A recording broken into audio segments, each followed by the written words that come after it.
All right, so let's see what we can do here. This is the answers to your homework. Now, I would prefer you try it yourself and then call a friend on the phone and go over it with them. But here's the answers. The Fed buys T-bills. That's number one. That is clearly the money market. If the Fed buys T-bills, buy big, sell small, the money supply goes to the right, which is an increase, causing the nominal interest rate to go down.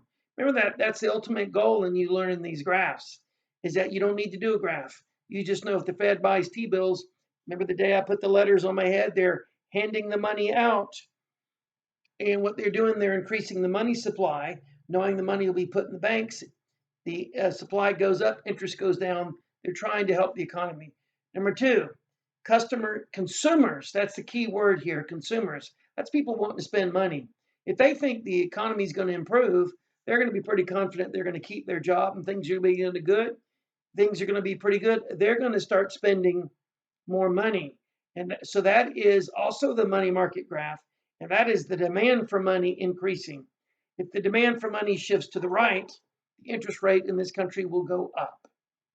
Number three, the Fed increases the discount rate. Once again, the money market. They increase the discount rate. It's making it more expensive for banks to borrow money.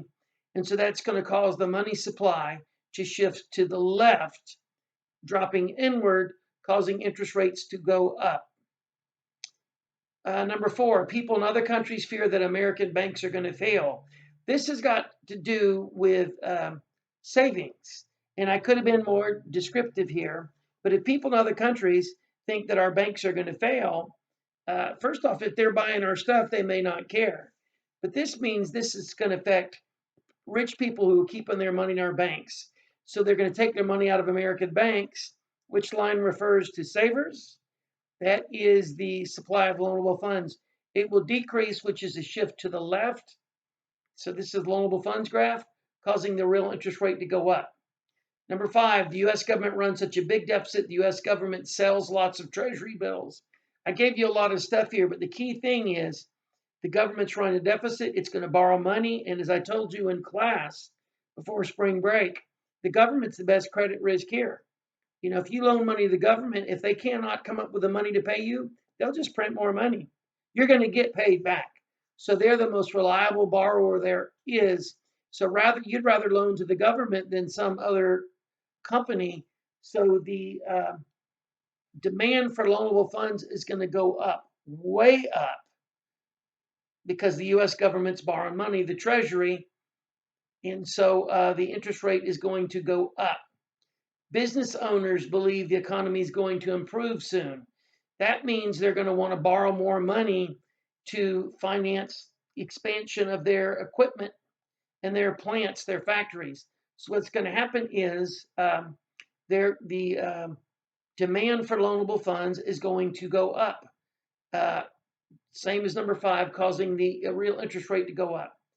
A computer virus named the Budweiser virus. Do you get the joke? My jokes are just as bad online as they are in class. Obviously, Corona is the name of a beer. And there's a meme out there I think is very funny where it says the problem with the coronavirus is they didn't give it a scary enough name. Nobody's scared of a beer. I mean, I am, but it's a joke. If they really wanted to scare people, they'd have called it get a job virus. That's a southern redneck baby boomer joke, okay? About people being scared to get jobs. If it knocks out all the ATMs in the US, that means it's going to be harder for Americans to get money, cash, M1. I mean, cash. So what they're going to need to do is they're going to need to go to the bank, which is harder to do because when there's not a crisis going on, banks are open 9 to 5. So that is going to cause people to carry more money on them.